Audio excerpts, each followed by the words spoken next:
Welcome to another program in the series, Journalist Hangout. I am Citizen Jones. Well, you know, today is the first Friday in the year 2025. So let me say a Happy New Year to you.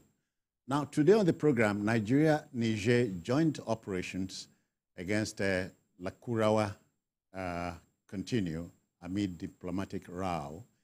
NNPCL invites former President Obasanjo to inspect refineries amid controversy over $2 billion expenditure. And later on the show, we'll share this with you. Peter Obi insists there's no major deal yet with the PDP, the NNPP, and others. I'm hanging out with Babajide Kolade Otitoju, the one we fondly know as BKO. I greet you, BKO. Happy New You. Happy New Year. And we are joined by Asukwa James, the proud Akwa Ibom boy. Asukwa, Happy New Year. Happy New Year too, Citizen. Okay then. So the team is ready. I hope you are.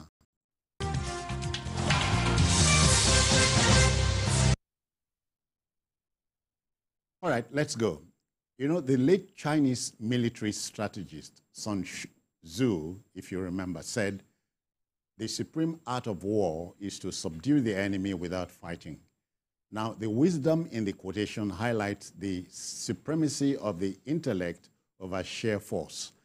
The happy news is that the Defense Headquarters has reaffirmed its commitment to conducting joint operations and patrols with Nigerian troops, despite the allegations leveled against Nigeria by Niger's military leader, Brigadier General Abdulrahmane Chiani. I hope I got that right. Now, this collaboration is part of efforts by the federal government to end activities of terrorist groups like Lakurawa in the northwest and other border states between Nigeria and Niger. For sure, diplomacy is the art of letting somebody else have your way. Because somehow it was to come to this. Yes. I think that it is clear to us now that the best way to eliminate these guys is for both countries to come together. This group, the Lakurawa, originated from Mali. Okay. But they came into Nigeria through Niger Republic. So originally they were pastoralists, but eventually became terrorists. Yes, in the beginning they used to confront bandits, but it seems now that they prefer to work with the bandits rather than help ensure the safety of our people, which was what they looked like they were going to do originally.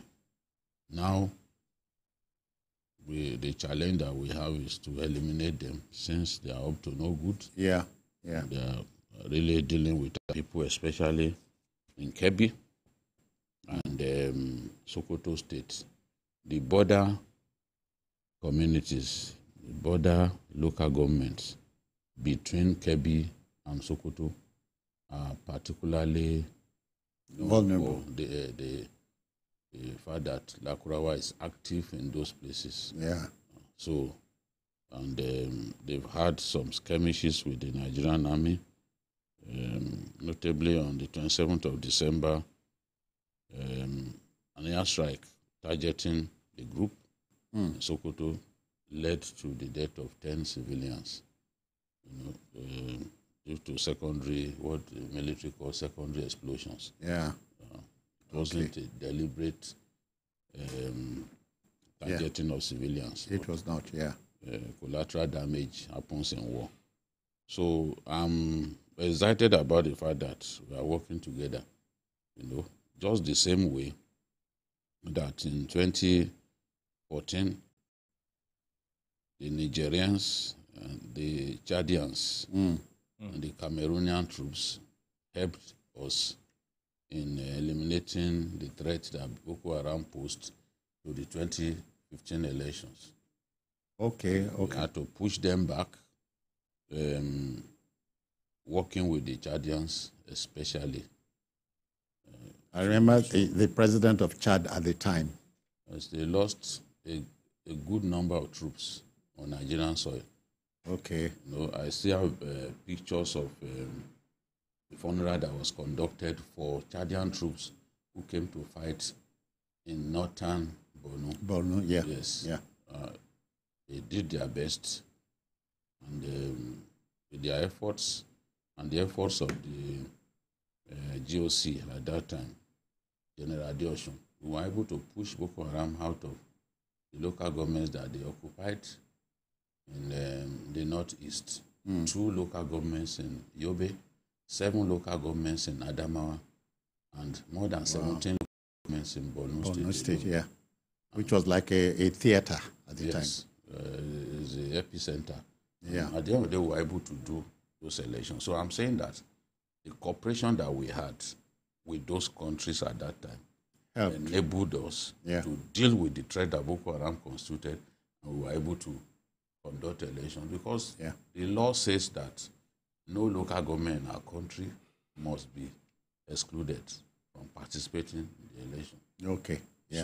So to guarantee that we'll have elections, we had to kick them out of the local governments that they were in control of. So, and we had elections. Yes, after the elections, the boys regrouped because the thing about war is once you liberate an area and you leave that area, the terrorists are likely to come back. Yeah.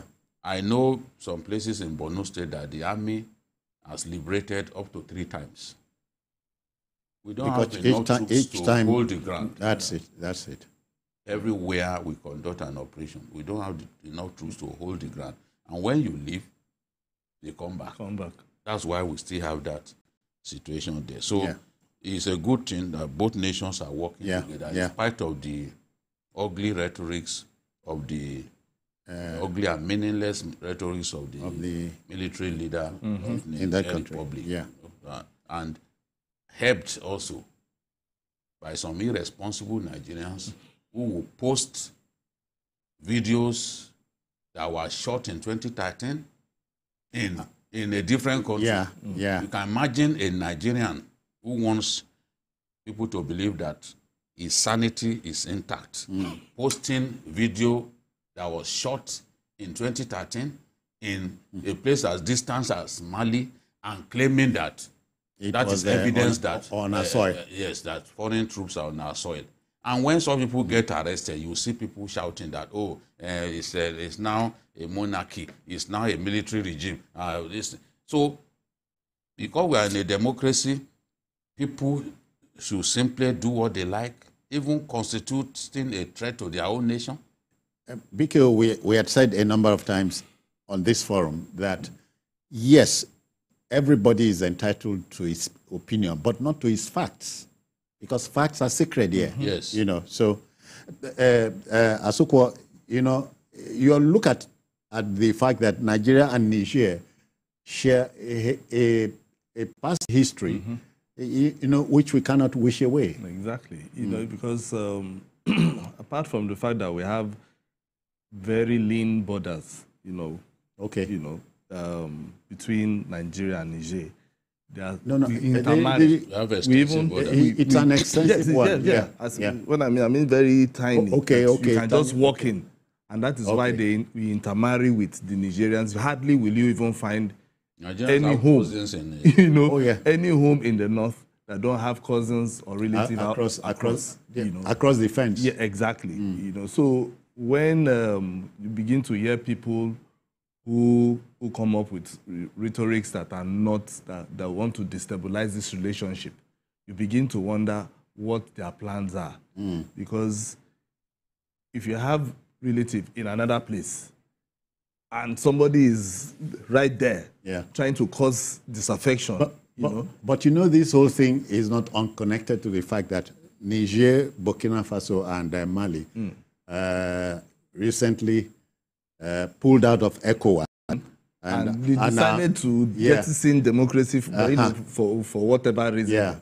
You know, linking us with the French influence is what I find offensive. You know, very offensive, because if we know our own colonizers, never had a military base here for donkey years, how will we now say we want to go back to the French to France to come and say, yeah, come and have a military base? Not even the US, you understand. So I think the military leaders in Niger, we are just trying to dodge their inadequacies and their ineffectiveness to provide what they promise the people.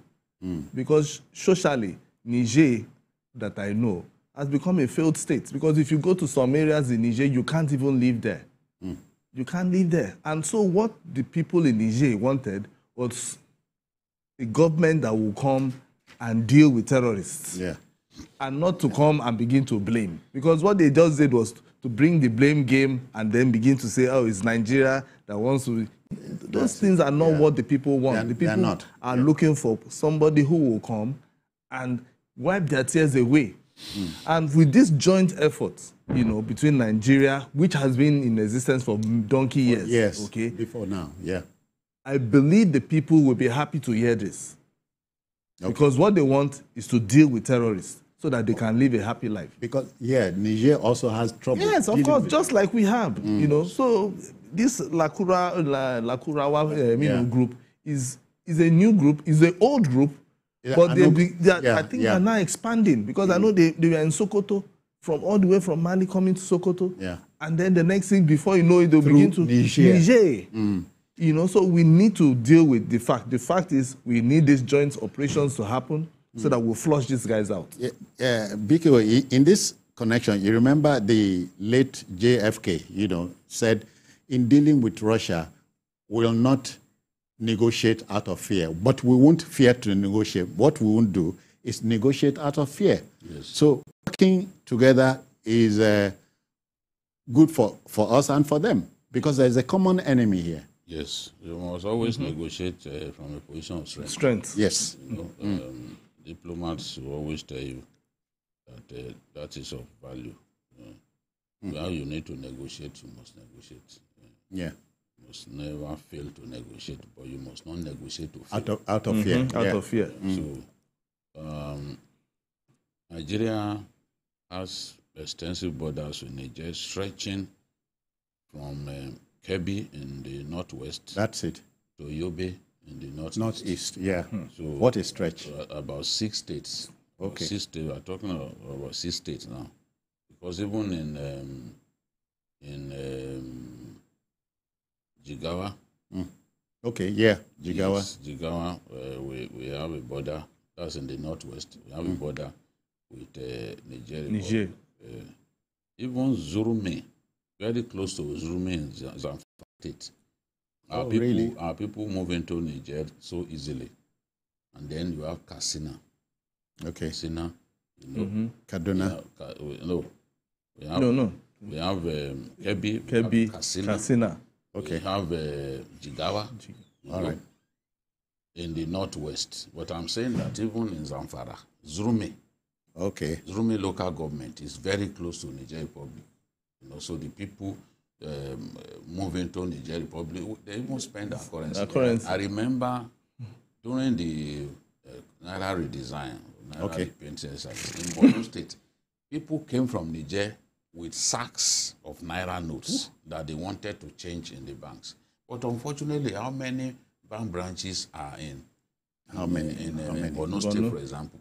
So the tons of cash that people wanted to change, it was not practicable to change all of that. And during the election too, some were spending Nigerian money. Some were even bribing voters with Nigerian currency. Yes, the CFA.